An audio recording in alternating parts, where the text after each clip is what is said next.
Dear students, welcome to this lecture of class plus 2 from the unit journal principle and processes of isolation of element।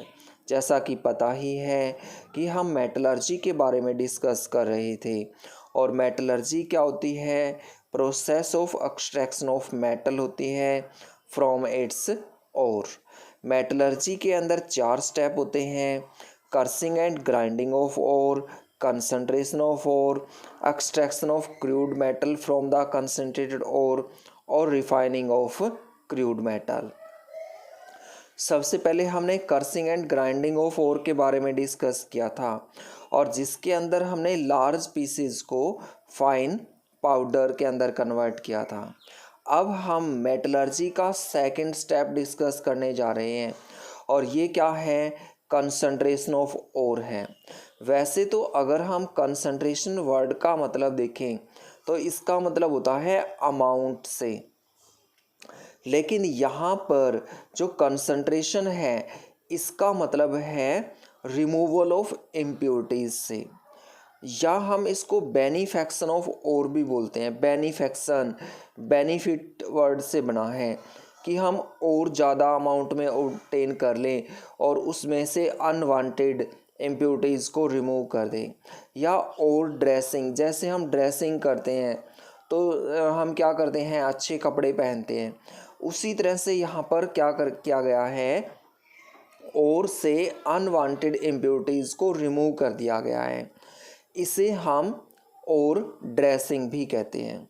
और जो unwanted impurities हैं उनके लिए यहाँ पर एक टर्म यूज़ की गई है, गैंग या मैट्रिक्स। गैंग या मैट्रिक्स को हम डिफाइन कर सकते हैं कि earthy and siliceous impurities present in the ore के अंदर जो भी अर्थी या सिलिका की बनी हुई इम्प्योरिटीज़ प्रेजेंट होंगी उन्हें हम गैंग या मैट्रिक्स बोलेंगे। तो कंसंट्रेशन ऑफ ओर मतलब रिमूवल ऑफ इम्प्योरिटीज़ के लिए कुछ यहाँ पर प्रोसेस दिए गए हैं और सबसे पहला प्रोसेस है हैंड पिकिंग, मतलब हाथ के द्वारा उठाना। इस मेथड के द्वारा ऐसी इम्प्योरिटीज़ को हम अलग कर सकते हैं जिनको हम नेक्ड आइज़ के द्वारा देख सकते हैं। जो इम्प्योरिटीज़ हमें नेक्ड आइज़ के द्वारा दिखाई देंगी उन्हें हम हाथ से उठाकर अलग कर देंगे और इस मेथड को हम हैंड पिकिंग बोलेंगे। सेकंड जो मेथड है ये है हाइड्रोलिक वॉशिंग। इस नाम से ही हमें इस मेथड के बारे में पता चल रहा है। हाइड्रोलिक जो वर्ड है ये हाइड्रो से बना है और हाइड्रो का मतलब होता है वाटर, तो वाटर के द्वारा वॉशिंग। इस मेथड को हम लेविगेशन भी बोलते हैं और इसे ग्रेविटी सेपरेशन भी बोला जाता है। देखो जितने भी ये मेथड हैं इनके अंदर कुछ बातें याद करनी हैं। सबसे पहली बात है कि किस तरह की ओर से इम्प्योरिटी को निकाला जा सकता है। दूसरा, इस मेथड का प्रिंसिपल क्या है। और तीसरा, इस मेथड के अंदर हम किस apparatus के द्वारा इम्प्योरिटीज़ को सेपरेट कर सकते हैं। तो हम हाइड्रोलिक वॉशिंग को अगर हम देखें तो इस मेथड के द्वारा हम ऑक्साइड ओर से इम्प्योरिटीज़ को अलग कर सकते हैं और ये मेथड बेस्ड होता है डेंसिटी के ऊपर कि जो लाइटर अर्थी पार्टिकल्स हैं वो हैवियर पार्टिकल से सेपरेट होंगे और by washing with water separate होंगे। और इस मेथड के अंदर हम हाइड्रोलिक क्लासीफायर का यूज करते हैं और हम इसके अंदर विल्फली टेबल का यूज करते हैं। हाइड्रोलिक क्लासीफायर के द्वारा किस तरह से हम यहाँ पर इम्प्योरिटीज़ को अलग करेंगे। जो हाइड्रोलिक क्लासीफायर है इसके अंदर एक कोनिकल रिजर्वोयर होता है और इस कोनिकल रिजर्वोयर के साथ एक होपर जुड़ा हुआ होता है जिसके द्वारा हम क्रस्ट और इसके अंदर डालते हैं और नीचे यहाँ पर एक पाइप लगी हुई है जिसके द्वारा हम वाटर पास करते हैं इसके अंदर, ऊपर से हम और डालेंगे, नीचे से वाटर पास किया जाएगा।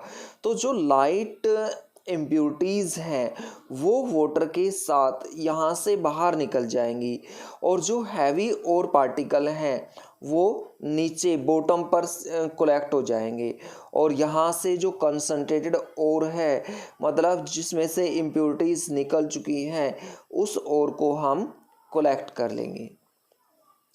दूसरा, हम विल्फली टेबल का भी यूज कर सकते हैं। विल्फली टेबल एक वुडन टेबल होती है, और इसके अंदर इस तरह से अलग अलग पार्ट्स बने हुए होते हैं। यहाँ पर ये पाइप लगी हुई है, इसके द्वारा हम क्या करते हैं, वाटर इसके अंदर डालते हैं, और यहाँ पर ये जो साइड में एक बॉक्स लगा हुआ है, इसके अंदर कंसंट्रेटेड और कलेक्ट हो जाती है।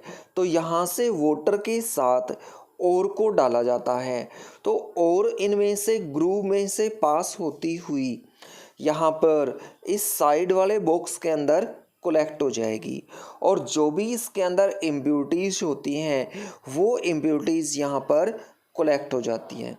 तो इस तरह से वाटर के द्वारा वॉशिंग करके हम हाइड्रोलिक वॉशिंग मेथड का यूज करते हैं।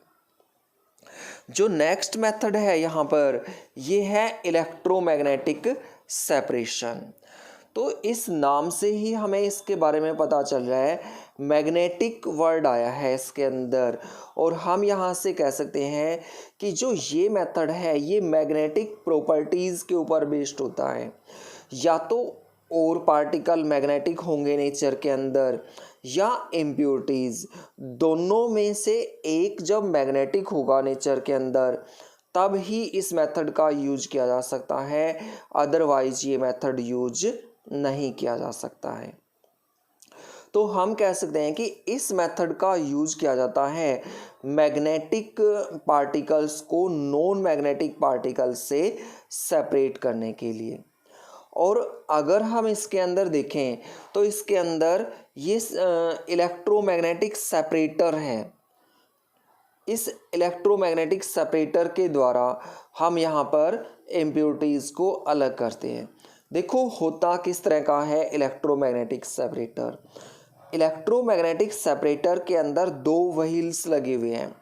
एक जो व्हील है वो वुड का बना हुआ है, और जो दूसरा व्हील है वो मैग्नेट का बना हुआ है, और इन दोनों के ऊपर से एक लेदर की बनी हुई बेल्ट रिवॉल्व करती है, और वुडन व्हील के ऊपर एक हॉपर लगा हुआ है जिसमें से हम क्रश्ड ओर को लेदर बेल्ट के ऊपर ड्रॉप करते हैं।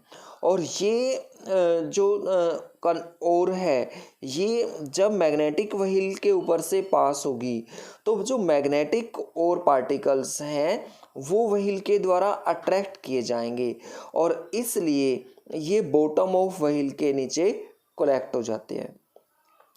जो नॉन मैग्नेटिक इम्प्यूरिटीज़ हैं वो व्हील से दूर कलेक्ट होंगी क्योंकि वो अट्रैक्ट नहीं की जा रही है। हम यहाँ पर कुछ एग्जाम्पल ले लेते हैं, जैसे क्रोमाइट ओर है, ये एक क्रोमियम की ओर होती है और इसका फॉर्मूला होता है FeCr2O4। और के फॉर्मूले याद कर लेने हैं, वेरी इम्पोर्टेंट हैं, एक या दो फॉर्मूले ज़रूर पूछे जाते हैं। दूसरा मैग्नेटाइट है जिसका फॉर्मूला Fe3O4 है और ये आयरन की ओर होती है। पायरोलुसाइट है MnO2, ये मैग्नीज की ओर होती है। ये जो सभी ओर्स यहाँ पर बताई गई हैं ये मैग्नेटिक होती हैं, और जो इनके अंदर इम्प्यूरिटीज़ प्रेजेंट होती हैं वो नॉन मैग्नेटिक इम्प्यूरिटीज़ प्रेजेंट होती हैं। दूसरा हम टिन स्टोन का एग्जाम्पल ले लेते हैं। SnO2 इसका फॉर्मूला होता है, और जो SnO2 टिन स्टोन है ये नॉन मैग्नेटिक होती है नेचर के अंदर, लेकिन इसके अंदर जो इम्प्यूरिटीज़ प्रेजेंट होती हैं, इम्प्यूरिटीज़ कौन सी होंगी, टंगस्टेट ऑफ आयरन या मैग्नीज, इसके अंदर इम्प्यूरिटीज़ प्रेजेंट होंगी। और इनको हम सेपरेट कर सकते हैं इलेक्ट्रोमैग्नेटिक सेपरेटर के द्वारा। तो हमने देखा कि जो इलेक्ट्रोमैग्नेटिक सेपरेशन मेथड है, इसका जो प्रिंसिपल है वो मैग्नेटिक प्रॉपर्टीज़ के ऊपर बेस्ड है। दोनों में से और या इम्प्योरिटीज़ में से एक के अंदर मैग्नेटिक प्रॉपर्टीज़ होनी चाहिए। Thank you.